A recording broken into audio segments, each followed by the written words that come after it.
안녕하세요. 저는 40대 후반의 여성입니다. 얼마 전 친구가 이 채널을 알려줘서 잠깐 들어왔는데 너무 재밌어서 모든 영상을 정주행하게 되었어요. 많은 사람들의 인생 이야기가 어찌나 재밌던지 들었던 사연을 또 들으며 즐거운 시간을 보내고 있답니다. 그러던 중 제 사연도 여기에 있는 사연과 만만치 않다는 생각이 들어서 사연을 신청해 봅니다. 제 이야기는 많은 며느리들의 주적인 남편과 시어머니와 있었던 사연인데요. 반전에 반전을 거듭하는 이야기니 꼭 끝까지 들어주시길 바랍니다. 저의 어린 시절과 청소년기는 매우 평범해서 쓸 말이 별로 없습니다.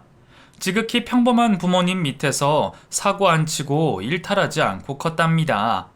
대학을 서울에 있는 곳에 합격하게 되어서 혼자 자취하게 됐고, 대학을 졸업한 후에도 서울에 취직해 제 밥벌이를 하게 되었어요. 그렇게 보통의 삶을 살고 있는데 20대 후반이 되자 고향에 계신 부모님이 가끔씩 찾아오셔서 결혼하라는 잔소리를 늘어놓으셨어요. 저는 혼자 살 능력도 되고 결혼하고 싶은 마음이 없다고 말씀드렸는데 씨알도 먹히지 않았습니다. 사람은 때가 되면 결혼하고 때가 되면 아이를 낳아야 한다며 하루빨리 시집을 가라고 보채셨네요. 처음엔 한 귀로 흘리고 말았는데 회사 여자 동료들이 한둘씩 결혼하는 걸 보니 어느새 제가 부러워하고 있더라고요. 아름다운 드레스를 입고 싶기도 했고 멋진 남자와 가정을 이루면 지금보다 즐거운 인생이 될 거라는 확신이 들었죠. 그래서 지인들이 소개해주는 남자들은 빠짐없이 모두 만나게 되었답니다. 여러 번 소개팅을 하다가 굉장히 마음에 드는 남자를 만나게 되었어요. 바로 제 남편이었죠. 그이는 첫인상부터 남달랐습니다. 서글서글한 인상에 몸에 밴 배려심, 그리고 저의 말에 귀 기울여주고 공감하고 이해해주는 모습이 인상 깊었답니다. 다행히 남편도 저를 마음에 들어해서 다음 약속을 잡게 되었고 바로 깊은 사이로 발전하게 되었죠. 저희는 회사가 가까워서 퇴근을 하면 바로 만나서 데이트를 했고 서로의 자취방을 오가며 사랑을 높이 쌓았네요. 그러다 제가 덜컥 임신하는 바람에 결혼을 서두르게 되었답니다. 저와 남편은 그 전까지 결혼은 느긋하게 하자고 말을 맞추었는데 뱃속의 아이 덕분에 결혼을 서두르게 되었죠. 저희 부모님은 제가 빨리 결혼하길 바라셔서 제 임신 소식을 매우 좋아하셨습니다. 결혼과 동시에 손주까지 안게 생겼으니 겹경사라며 좋아해 주셨죠. 그런데 시댁에 인사를 갔더니 시부모님이 떨떠름한 표정으로 보시더군요. 얘들아, 니들이 책임질 짓을 했으니 니들이 알아서 결혼을 하든지 해라. 우리 형편은 니들 결혼에 보태줄 돈 같은 거 없다. 행여나 신혼집을 마련한다고 돈 달라는 소린 하지 마라. 네, 어머님 걱정 마세요. 수호 씨랑 제가 모은 돈으로 신혼집도 마련하고 혼수도 마련할 거예요. 양가 부모님께 손을 벌리지 않을 테니 걱정 마세요. 그렇다니 다행이다. 그 보다시피 우린 먹고 죽을래야 돈이 없거든. 하여튼 한 식구가 되는 거니까 앞으로 잘 지내보자꾸나. 그럼요. 저도 며느리로서 최선을 다하겠습니다. 앞으로 잘 부탁드려요. 그렇게 양가 부모님께 인사를 드리고 이어서 상견례도 무사히 잘 마쳤습니다. 그리고 몇 주 뒤 제가 꿈꾸던 아름다운 드레스를 입고 결혼식을 올렸답니다. 많은 하객들의 박수와 축하를 받으며 제 2의 인생을 시작하게 된 거죠. 신혼부부가 되긴 했지만 제가 입덧이 심한 바람에 남편과 좋은 시간을 많이 보내진 못했어요. 그이는 매일 제 걱정 때문에 잠도 거의 못 자며 지냈고 저 또한 임신 중 겪어야 할 고통을 모두 겪는 바람에 힘든 시간을 보냈답니다. 그래도 이 모든 걸 참아내니 이듬해 세상에서 가장 예쁜 딸아이가 태어났어요. 힘들었던 시간을 한 방에 보상받는 기분이었고 세상에서 제가 제일 행복한 여자라고 느껴졌답니다. 저는 육아만 하고 싶었지만 남편의 월급으로는 생계가 너무 빠듯해서 휴직을 할 수 없었어요. 그래서 제 아이를 가까이 살고 계신 시부모님께 맡기고 회사 생활을 이어갔답니다. 물론 수고비 명목으로 용돈을 많이 드렸죠. 저는 주간에는 회사 생활에, 밤에는 육아에 몸이 두 개여도 모자라다는 말을 실감하며 살았던 것 같아요. 그런데 얼마 지나지 않아 둘째 아이를 임신하게 되었어요. 그렇게 바쁜 와중에도 남편과 사랑을 많이 나누었으니 둘째를 갖게 되는 결과를 낳게 되었죠. 그래서 전 회사와 육아, 태교까지 해야 했답니다. 무엇 하나 허투루 하지 않고 온 힘을 다했어요.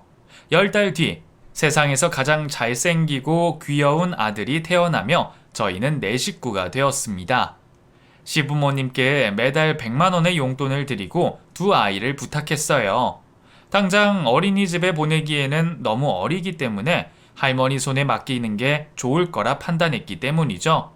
시어머니는 손주들을 끔찍이 좋아하시진 않았지만 그렇다고 미워하거나 불편해하시진 않았어요.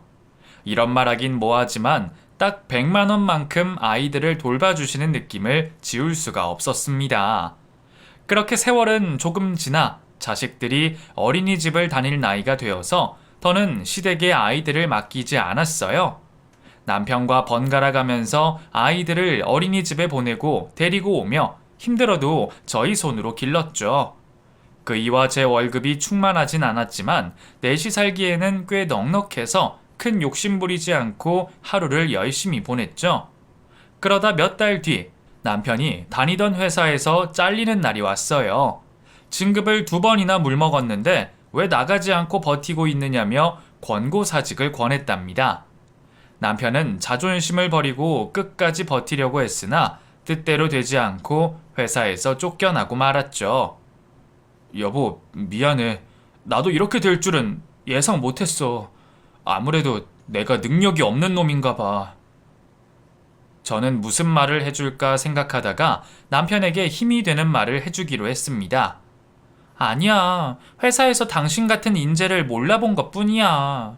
바보 같은 놈들이 아까운 사람을 놓친 거라고. 그리고 세상에 회사가 거기 하나만 있는 것도 아닌데 왜 이렇게 풀이 죽어 있어? 다른 데 알아보면 분명 더 좋은 곳에서 연락이 올 거야. 그럴까? 가장이 돼서 이런 꼴을 보여 진심으로 미안해. 당분간은 내가 아이들 케어 다 할 테니까 당신은 회사 일에만 신경 써. 그렇게 남편은 회사를 나와 잠시 가사 일과 육아를 담당했어요. 그이는 집안일에 소질이 있는지 저보다 깨끗하게 청소도 잘하고 음식도 맛있게 잘했답니다. 여보, 당신 알고 보니 주부 9단이었네? 당신 덕에 내가 집에 오면 너무 편해. 그렇다면 다행이네. 그런데 여보, 내가 이력서를 여러 군데 넣었는데 아직 연락 오는 데가 한 군데도 없어. 그래서 당분간 중국집 배달원으로 알바를 할까 해. 아이들이 어린이집에 가 있는 시간 동안 말이야. 남편은 취직이 안 되자 어떻게 해서든 가장 노릇을 하려고 노력했답니다. 그래서 다음 날부터 그이는 중국집 배달원으로 6시간씩 일하며 아이들을 돌봐주었어요. 비록 많은 돈을 벌진 못했지만 열심히 사는 모습을 보고 별다른 잔소리를 하진 않았습니다. 그런데 남편의 일이 자꾸 꼬이려는 건지 이번에는 배달 일을 하다가 넘어지는 사고를 당했어요. 몸은 크게 다치지 않았는데 중국집 오토바이는 완전히 망가져서 수리가 안 된다고 했죠. 그래서 남편은 중국집에서도 잘려 다시 백수가 되었답니다. 육아와 살림을 하는 걸 6개월이 넘도록 보니 저도 심적으로 힘들어지더군요. 여보, 당신이 열심히 알아보고 있는 건 알겠는데 6개월이 넘도록 백수로 지내는 건 아닌 것 같아. 이제 그만 직장 좀 다녀야겠어. 나도 알아. 그런데 아무도 불러주지 않는 걸 어떡해. 나도 번듯한 회사 다니면서 우리 식구에게 부끄럽지 않은 가장이 되고 싶다고. 좋은 회사 취직이 안 되면 힘든 직업이라도 알아봐. 뉴스만 봐도 일손이 부족한 공장이나 중소기업이 널렸다고 하잖아. 그러니까 눈높이를 낮춰서 빨리 취직해라. 아이들은 이제부터 내가 케어할 테니까 신경 쓰지 말고. 저는 남편을 벼랑 끝으로 몰듯 말해주었습니다. 그러자 남편은 화가 난 채로 방에 들어갔고 며칠 동안 저와 대화를 하지 않았답니다. 그리고 보름 뒤 그이가 정신을 차렸는지 일을 다니기 시작했어요. 제가 힘든 일이라도 하라 했더니 막노동을 나가겠다고 하더군요. 일당이 꽤 쏠쏠하다니까 당신보다 잘 벌 거야. 그거 너무 힘든 일 아니야? 다른 일도 많은데 하필 막노동을 선택했어. 이왕이면 돈 많이 주는 대로 가는 게 나을 것 같아서. 그래야 당신이 바가지 긁는 소리를 안 할 거 아니야. 뭐? 야, 누가 들으면 내가 허구한 날 잔소리를 한 줄 알겠네? 6개월 동안 참다 한 소리 했더니 그게 그렇게 기분 나빴어? 남자 자존심을 깔아뭉개는 소리를 하니까 화가 나지. 나도 내가 한심한 거 아는데 당신이 그걸 복귀시키니까 열받은 거라고. 당신 이 집 가장 아니야? 언제까지 그런 알량한 자존심을 내세울 거야? 됐다. 당신한테는 무슨 말을 못하겠다. 그이는 인상을 찌푸리며 더 이상의 대화를 하기 싫다며 방으로 들어가 버렸어요. 이튿날 이른 새벽에 공사장으로 출근하는 뒷모습을 보는데 인사도 없이 나가서 화가 나기도 했고 불쌍해 보이기도 했습니다. 몇 달 동안 성실하게 일한 남편은 생활비로 많은 돈을 보태주었어요. 그제야 저는 안도의 한숨이 푹 하고 흘러나왔습니다. 당신 일은 할만해? 힘들지 않아? 이렇게 생활비를 주는 건 고맙긴 한데 지금이라도 월급은 적더라도 안정적인 곳에 취직하는 게 어떨까? 여보, 내가 노가다를 하면서 여러 생각을 해봤는데 아무래도 나 사업을 해보는 게 어떨까 해. 갑자기 사업이라니? 그게 무슨 말이야? 그 노가다를 뛰면서 알게 됐는데 그 공사장에 들어가는 자재들이 있잖아. 그거 유통해주는 사장들이 여럿인데 돈을 많이 남겨먹더라고. 그 사장들하고 친해져서 대화 좀 해봤는데 자본이 그렇게 많이 필요한 것도 아니래. 처음 1억 정도만 가지고 시작하면 금세 돈을 불린다잖아. 그리고 생각해봐. 우리나라는 공사가 끝없이 이뤄지니까 망할래야 망할 수가 없다고. 어때? 내 생각이. 당신도 동의하지? 여보, 아무리 소자본으로 시작한다 해도 돈이 필요한 건 맞잖아. 우리한테 1억이 어디 있다고 그런 소리를 해. 다른 사람들도 그렇게 남는 장사가 있는 걸 알면서도 다들 자기 자리에서 열심히 일하고 산다고. 또 우리가 지금 돈을 써가면서 사업을 할 형편이 아니란 건 당신도 알잖아. 그래, 나도 알지. 그런데 멀리 보면 우리 네 식구가 더 잘 살 수 있는 기회라고. 나무를 보지 말고 숲을 보라는 말 몰라? 난 숲을 보고 있는 거라고. 정말 당신 말이 맞다고 쳐. 그런데 돈을 어디서 구해? 우리 집은 이미 대출이 껴있어서 추가 대출이 안 된단 말이야. 그래서 말인데 그 장인 장모님한테 돈 좀 빌리면 안 될까? 뭐? 우리 부모님한테 돈을 빌리자고? 여보, 우리 부모님은 가진 거 없어. 얼마 안 되는 노후 자금이 전부라고. 에이, 왜 그래? 내가 들은 게 있는데. 장인어른 퇴직금하고 주식으로 재미 좀 보셨다며? 1억 정도는 투자하실 형편 되시잖아. 여보, 딱 1억만 빌리도록 하자. 내가 그 돈 6개월, 아니 3개월 안에 다 갚아드릴게. 이자까지 팍팍 쳐서 말이야. 안 돼. 그게 전 재산인데 그 돈을 당신 사업 자금으로 빌려달라고? 나중에 잘못되면 그때는 어떻게 할 건데? 절대 잘못될 일이 없다니까. 내가 다 알아보고 하는 소리라고 몇 번을 말해. 시끄러워. 사업은 무조건 안 돼. 계속 막노동을 하든지 다른 일자리를 알아보든지 그건 당신이 알아서 할 일이지만 친정 부모님 주머니 털어가는 건 절대 용납 못해. 진짜 치사하고 더럽게 왜 그러냐? 내가 나 혼자 잘 살자고 이러는 게 아닌데 꼭 말을 그따위로 해야겠어? 그래, 안 한다, 안 해. 당신한테 더 굽실거리느니 절호의 기회를 눈앞에서 놓치고 말지. 그이는 화를 내고 자리에서 일어났습니다. 그리고 또 며칠 동안 무건수행을 하며 지냈죠. 한동안 남편은 막노동 일을 쉬지 않고 해서 피부가 새까맣게 탄 데다 볼살이 쏙 들어갔어요. 누가 봐도 고생하는 가장의 표본이라 해도 될 만큼 열심히 일했답니다. 그런 남편의 모습을 몇 개월 더 지켜보니 그이의 소원을 들어줘야겠다는 쪽으로 마음이 점점 기울어졌습니다. 여보, 요즘 힘들지? 생각해봤는데 당신 사업하는 거 괜찮을 것 같아. 그런데 당신 진짜 자신 있는 거야? 여보, 나 진짜 자신 있어. 백방으로 뛰어다니면서 열심히 할게. 치, 그렇게 하고 싶었냐? 내가 부모님 찾아가서 여쭤볼게. 그렇다고 너무 기대하지 말고. 알겠어. 장인 장모님이 지원해 주시지 않으시면 과감하게 마음을 접도록 할게. 그래서 주말에 고향을 찾아가 친정 부모님께 아쉬운 소리를 하고 말았습니다. 부모님은 제가 잘 살기 위해 필요한 돈이라며 쉽게 빌려주셨어요.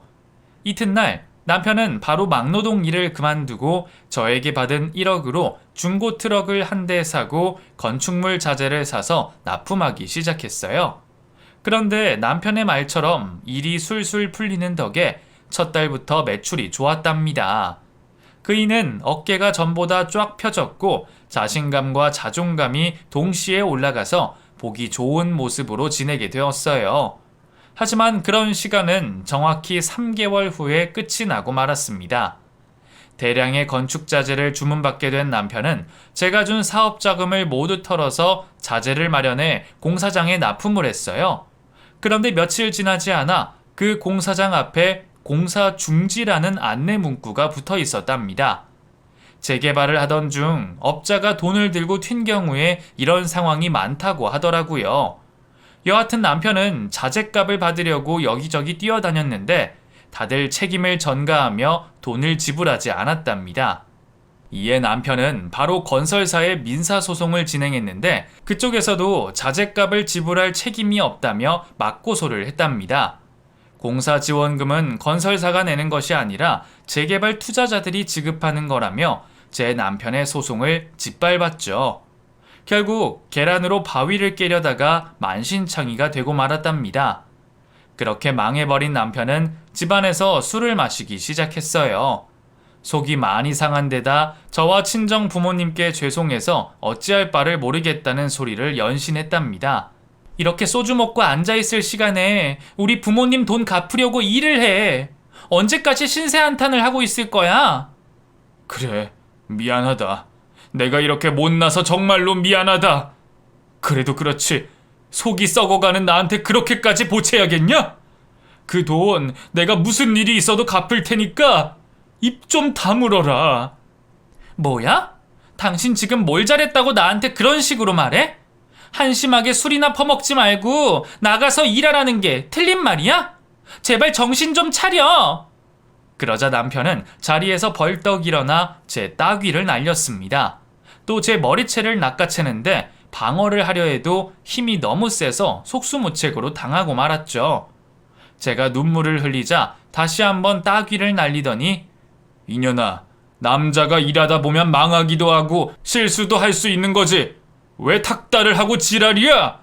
꼴 보기 싫으니까 당장 내 눈앞에서 사라져! 라고 심한 욕설을 했답니다. 저는 당장 이혼을 마음을 먹고 집을 나갔어요. 술에 찌든 남편이 손찌검까지 하니 갈 때까지 갔구나 싶어서 아이들을 데리고 친정 부모님 댁으로 찾아갔답니다. 저는 전후 사정을 말하고 남편과 정리를 하고 돌아오겠다고 전하며 아이들을 부탁했어요. 남편에게 이혼 이야기를 했더니 얼마든지 해주겠다고 하더군요. 대신 줄 게 하나도 없으니 위자료 따위는 기대하지 말라고 했답니다. 집 명의는 제 것이라서 이혼하면 팔아서 챙기면 가능했지만 남편이 빌린 1억은 어떻게 받아내야 할지 미지수였죠. 뭐? 1억 갚으라고? 나 참 더러워서. 알았다, 알았어. 언제가 됐든 갚을 테니까 당장 나가.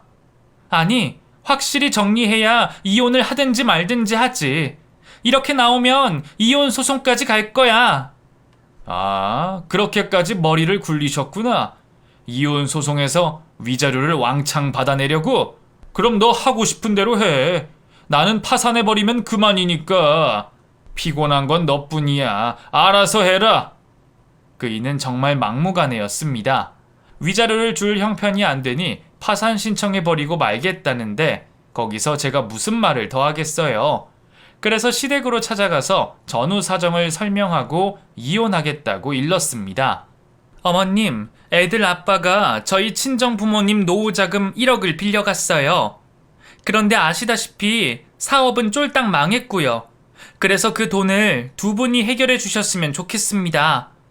애미야, 내 아들이 혼자 잘 먹고 잘 살려고 사업을 한 것도 아닌데 이제 와서 이혼을 하겠다고?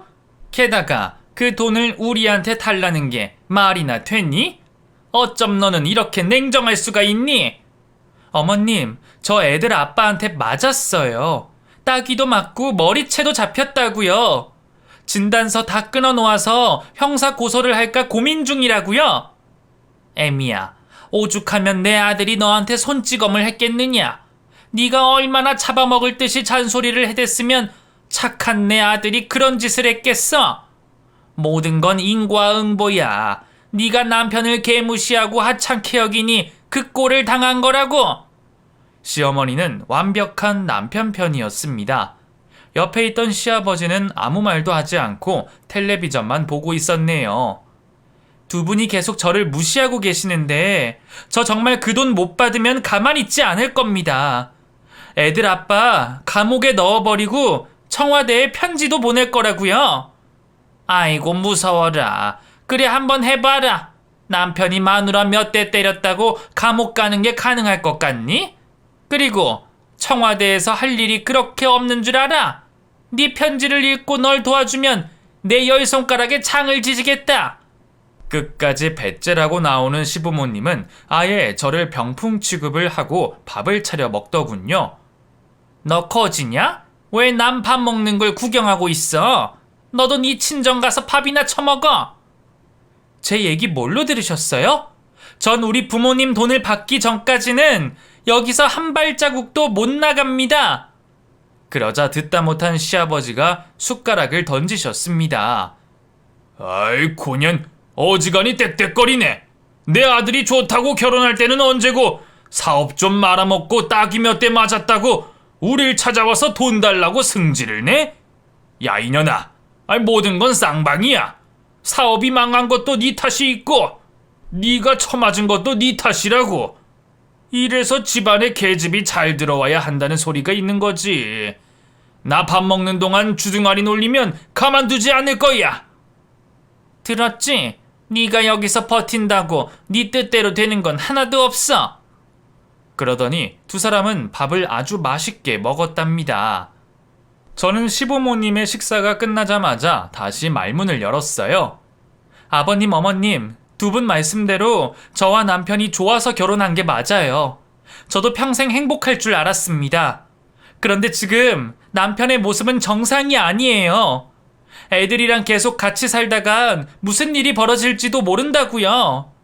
제가 이혼 소송을 해서 위자료를 받겠다는 것도 아니고 저희 부모님 돈을 돌려받겠다는 건데 그 정도도 못 해주시나요? 두 분 아들이 저지른 짓이니 책임을 질 의무가 있잖아요. 저는 매우 침착하고 이성적으로 말했습니다. 그러자 시아버지가 긴 한숨을 내쉬더니 여보, 그 서랍에 땅 문서 가져와봐. 그거라도 줘서 내보내야겠어. 빨리 이 거머리 같은 년을 쫓아내버리자고. 라며 숨겨진 재산을 공개하더군요. 그럽시다. 어차피 우리는 먹고 죽을래야 돈 한 푼 없으니 땅 문서라도 내주고 정리합시다. 애미야, 이거 받아라. 이게 우리가 가진 유일한 재산이다. 이거나 먹고 떨어져라. 어머님, 이런 큰 재산이 있으면서 왜 그동안 숨겨오신 거예요? 큰 재산? 그래, 너 그거 다 가져라. 그거 평당 10,000원 하는 황무지 땅이다. 100평을 가지고 있는데 100만 원밖에 안 되는 쓰레기 재산이다. 네? 그럼 저더러 100만 원을 받고 나가라고요? 해도 너무하세요. 아, 글쎄 우리가 가진 건 그게 전부야. 이 집도 전세라서 팔아봐야 얼마 나오지도 않아. 너 설마 전세금까지 빨아먹고 우리가 이 집에서 나가서 노숙이라도 해야 속이 시원하겠냐? 저는 할 말을 잃었습니다. 남편은 파산하겠다고 으르렁대지 시부모님은 똥 닦문서 한 장 던져주고 배째라고 하지. 정말이지 지옥 같은 순간이었네요. 결국 저는 100만 원짜리 똥 닦문서를 받는 것으로 끝을 내기로 했습니다. 더 파봐야 나올 게 10원 한 장 없었으니 제가 포기하는 게 빠르겠다 싶었죠. 그래서 부동산을 찾아가 땅 문서를 제 앞으로 돌렸어요. 애미야, 나중에 땅값이 오를 수도 있으니까 너무 아쉬워 말아라. 그런데 그 땅이 오를 일이 있을지 모르겠다. 내가 네 시아버지랑 50년 가까이 살았는데 그 땅의 가격은 계속 내려가기만 했어. 어쨌든 이걸로 너와의 거래는 끝난 거다. 앞으로는 우릴 찾아오지 말아라. 저는 화가 치솟았지만 꾹 참고 제 갈 길을 갔습니다. 남편과 합의 이혼서를 제출하고 집을 팔아서 고향으로 돌아갔어요. 제 아이들은 도시보다 시골 생활이 좋았는지 친정에서 계속 살면 안 되냐고 묻더군요. 친정 부모님 역시 손주들을 매일 보면 좋겠다고 말씀하셨고요. 저야 부모님이 아이들을 봐주시면 그 시간에 마음 편히 일할 수 있을 것 같아 시골에서 지내기로 했답니다. 한 가지 걱정되는 게 있다면 시골에서 제가 일할 자리가 있는가였습니다. 저는 작은 회사 3군데에 지원서를 넣고 기다렸는데 며칠 뒤 3군데 모두 저를 채용하겠다고 연락을 주었어요. 그래서 연봉이 가장 좋은 곳을 선택해 직장 생활을 다시 시작했고 시골 생활에 금세 적응했답니다. 1년이라는 세월이 흐르며 아이들이 조금 더 컸고 부모님은 주름살이 더 늘어나셨어요. 식구들의 모습을 보니 제가 더 열심히 일해야겠다는 생각밖에 들지 않았습니다. 전 남편이 날려먹은 1억도 되갚아드려야 하고 자라나는 아이들을 뒷바라지하려면 악착같이 살아야만 답이 나올 것 같았죠. 그래서 회사 일을 끝내면 알바로 식당에서 일했습니다. 밤 10시까지 일하고 녹초가 된 채로 집에 들어가면 아이들은 잠이 들어 있었죠.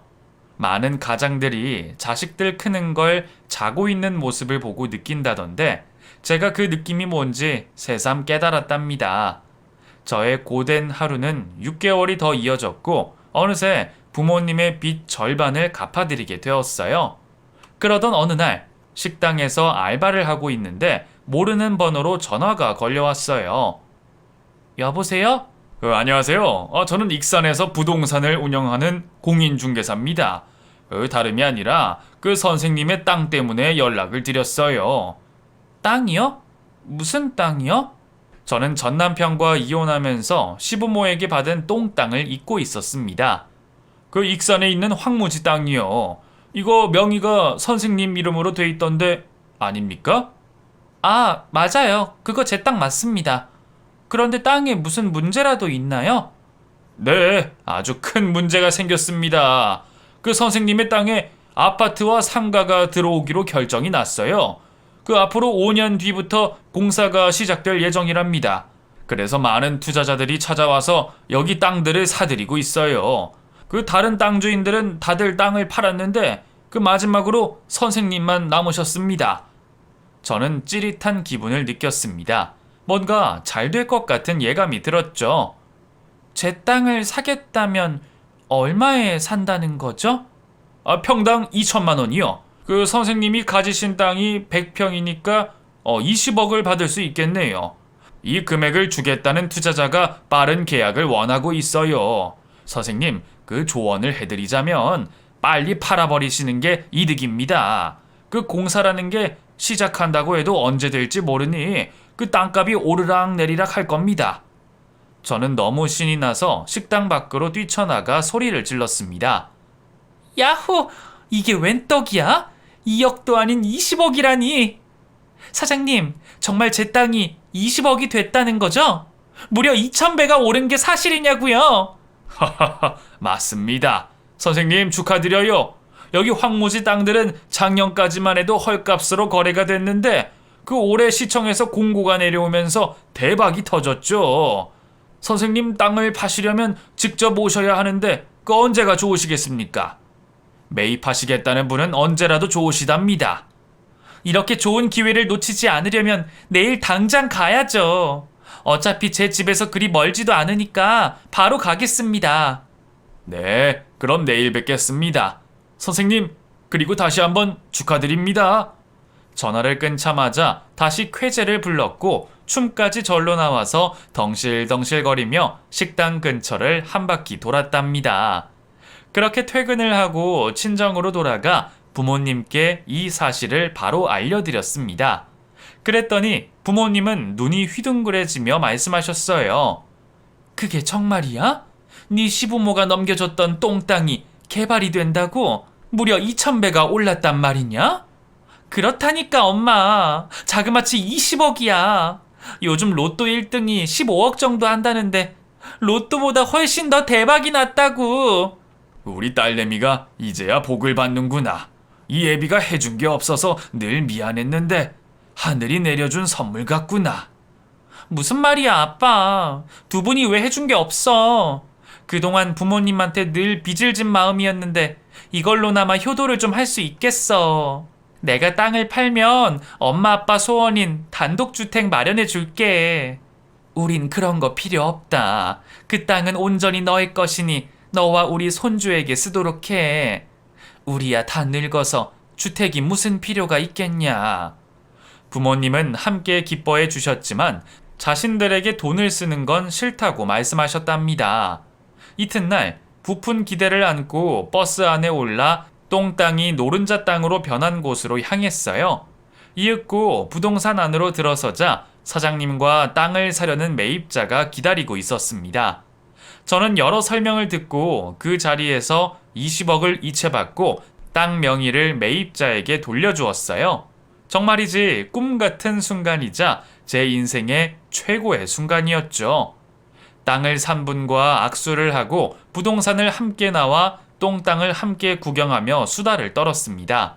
그런데 저 멀리서 누군가 저희를 향해 달려오더군요. 뭔가 급한 용무가 있는지 걸음을 한 번도 멈추지 않았어요.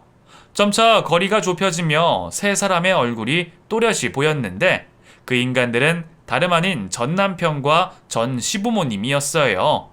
제 앞에 다다른 세 사람은 한참 동안 숨을 고르며 비지땀을 닦고 말문을 열었습니다. 너 우리 땅 팔았니? 그 땅이 20억으로 값이 뛰었다는데 네가 팔아먹었냐고? 그걸 어머님이 어떻게 하셨어요?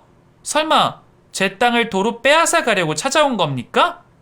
그러자 부동산 중개인이 땅 주인이 저로 바뀌면서 연락처가 시부와 제 것 두 개가 적혀 있어서 저와 시아버지한테 똑같이 소식을 알렸답니다.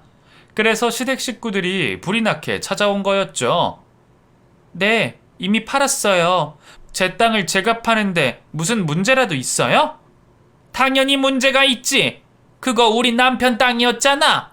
네가 하도 돈을 내놓으라고 협박하는 바람에 어쩔 수 없이 내준 거였어. 그러니까 당장 20억 내놔. 우리 돈을 내놓으란 말이야.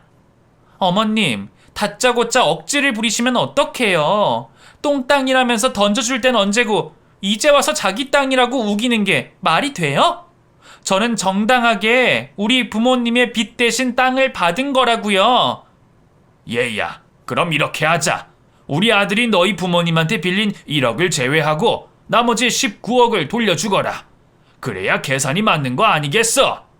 아니죠. 어머님이랑 아버님은 저한테 100만 원짜리 땅을 1억 대신 주신 거라고요. 지금 이렇게 따질 거면 그때 1억을 주시지 그랬어요. 여하튼 이미 땅을 팔고 다 끝났으니까 그만 가보세요.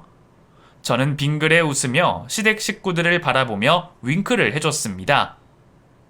여보, 엄마 말은 신경 쓰지 마. 그거 당신 돈 맞아. 어이씨구, 당신이 웬일로 맞는 말을 하는 거야? 여보, 우리 말이야. 다시 시작하면 안 될까? 재결합하자고. 나 그동안 당신하고 아이들이 죽도록 보고 싶었어. 사실 당신 친정 앞에 몰래 찾아가서 아이들과 당신을 보고 돌아온 적도 많았다고. 당신이? 그럼 우리 친정 주소를 말해봐. 정확히 어디서 나와 아이들을 봤는지도 말해보고. 그게 갑자기 생각이 안 나네. 하여튼 진짜로 당신과 아이들이 그리웠어. 그러니까 당신이 날 용서하고 재결합하자. 재결합 같은 소리 하고 있네. 우리 친정집이 어딘지도 모르면서 어디서 수작을 부려? 내 땅이 20억이 됐다니까 콩꽃물이라도 빨아먹으려고 찾아온 걸 내가 모를 것 같아, 이 등신아? 네가 한심하게 산 것까지는 용서하겠는데 나한테 손찌검을 한 건 절대 못 참아. 아직도 난 그때 진단서를 가지고 있다고. 여차하면 고소할 테니까 쓸데없는 소리 짓거리지 말고 네 부모님 모시고 꺼져. 그러자 이번에는 무뚝뚝한 시아버지가 입술을 바르르 떨며 말하더군요. 우리 며느리 서운한 거 많았지? 내 아들이 너한테 한 짓을 생각하면 나도 화가 난다. 이놈의 자식을 아들이라고 낳은 게 천추의 한이라고.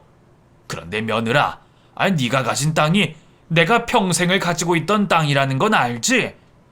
그래서 하는 말인데, 그 사람은 말이야, 욕심을 과하게 부려선 안 돼. 그 원래 주인이었던 나에게 절반은 나눠주면 안 되겠냐?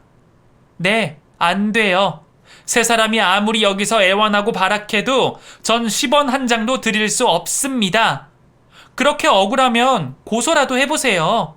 제 명의 땅을 아버님 땅이라고 우기면서 판사님한테 애걸복걸 해보라고요. 애미야, 그럼 그 절반이 아닌 절반의 반, 딱 5억만 주면 안 되겠냐? 너도 알다시피 우리 집안이 엄청 궁핍하잖아. 내 아들 놈은 아직도 백수에 술만 처먹고 살고 있어. 게다가 지금 살고 있는 전셋집도 기한이 다 돼간다고. 오갈 데 없는 노인들한테 봉사한다 생각하고 딱 5억만 베풀어 주거라. 그럼 다시는 네 앞에 나타나지 않으마. 5억을 달라고요? 어머님, 계속 그렇게 거지 근성을 부리면 제가 알겠습니다 하고 돈을 드릴 줄 알았어요? 어디서 개풀 뜯어먹는 소리를 하고 있어요? 5억도 많아? 그럼 3억만 주거라. 그것도 안 되면 1억만이라도 줘. 제발 우리한테 아량을 베풀어주면 안 되겠니? 저는 고개를 가로저으며 확실한 의사를 전했습니다. 그러자 세 사람은 제 앞에 무릎까지 꿇으며 구걸했어요. 여보, 우리 재결합하자. 그거 싫으면 1억만 주라. 며느라, 그 시애비가 그동안 미안했다. 딱 1억이면 만족하고 돌아가마. 애미야, 그 많은 돈을 어디에다 쓰려고 하니?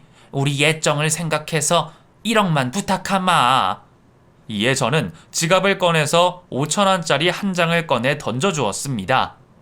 여기까지 오시는데 차비 많이 들었을 텐데 그걸로 차비에 보태 쓰세요. 그럼 전 이만 갑니다.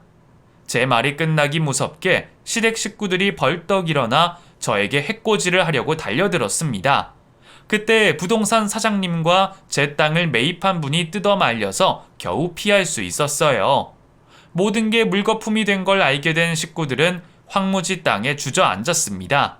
그리고 꼬마애가 장난감 사달라고 조를 때처럼 발버둥을 마구마구 치더라고요. 그 모습이 어찌나 웃기던지 동영상으로 찍어 놓았답니다. 그렇게 시댁 식구와의 마지막 만남을 뒤로하고 친정으로 돌아가 20억이 찍힌 통장을 부모님께 보여드렸어요. 엄청 기뻐하시며 저에게 축하의 말을 전하셨고 엄마가 미리 준비해 두신 케이크와 고기로 조촐한 파티를 열었답니다.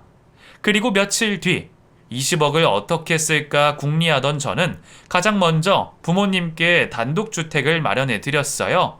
그리고 얼마 떨어지지 않은 곳에 저희 집을 마련했고요. 아이들이 보고 싶으면 언제든 걸어서 왔다 갔다 하실 수 있답니다. 그리고 나머지 돈은 모두 저축해 두었어요. 나중에 아이들이 커가며 들어가는 돈으로 생각하고 고이 모셔두기로 했답니다. 그리고 저는 식당 알바를 그만두고 다니던 회사는 계속 다니기로 했어요. 눈앞에 큰 돈이 있어서 유혹이 있긴 했지만 잘 뿌리치고 현명하게 결정한 것 같네요. 그리고 이듬해 시댁의 소식을 전해 듣게 되었는데 많이 충격적이었습니다. 시부모님은 집주인이 전세금을 올려달라 해서 집을 나왔는데 다른 전셋집을 구하지 못했대요. 그래서 원룸으로 들어가 월세살이를 하고 있답니다. 여기까지는 별로 큰 충격이 아니긴 하지만 전 남편에게 큰 문제가 생겼답니다. 그이는 술독에 빠져서 헤어나오지 못해 결국 간암으로 투병 중이라고 하네요. 돈도 없는 데다가 저희 식구가 찾아가지 않으니 많이 힘들 것 같습니다. 불쌍하긴 하지만 아이들을 데리고 병원에 갈 일은 없을 것 같아요. 그 이후 시댁 소식은 더 이상 접하지 못해서 어떻게 지내고 있는지 잘 모릅니다. 전 남편의 생사도 모르고 있죠. 한편 이혼 후 남자라면 치가 떨리도록 싫었던 제가 연애를 시작한 지 몇 달 지났습니다. 같은 회사에서 일하는 동료인데 매일 얼굴 보며 지내다가 정이 들어서 연인까지 발전하게 되었어요. 그렇다고 재혼을 할 생각은 없어요. 제 전 남편도 처음엔 완벽하게 보였으니 나중에 힘들어질 염려가 되어서 연애만 할 생각입니다. 지금까지 저의 평범하고도 온전치 않은 삶, 그리고 뜻밖의 행운까지 모두 써내려 왔는데요. 이렇게 가슴이 시원하게 글을 써보니 기분이 좋아서 웃음이 나오네요. 요즘 경기가 안 좋아서 힘든 분들이 참 많은데 저를 보고 힘을 내셨으면 좋겠습니다. 행운은 언젠가 당신을 찾아갈 테니 꼭 열심히 버티세요. 그럼 여기서 인사드리고 물러가겠습니다. 모두 안녕히 계세요.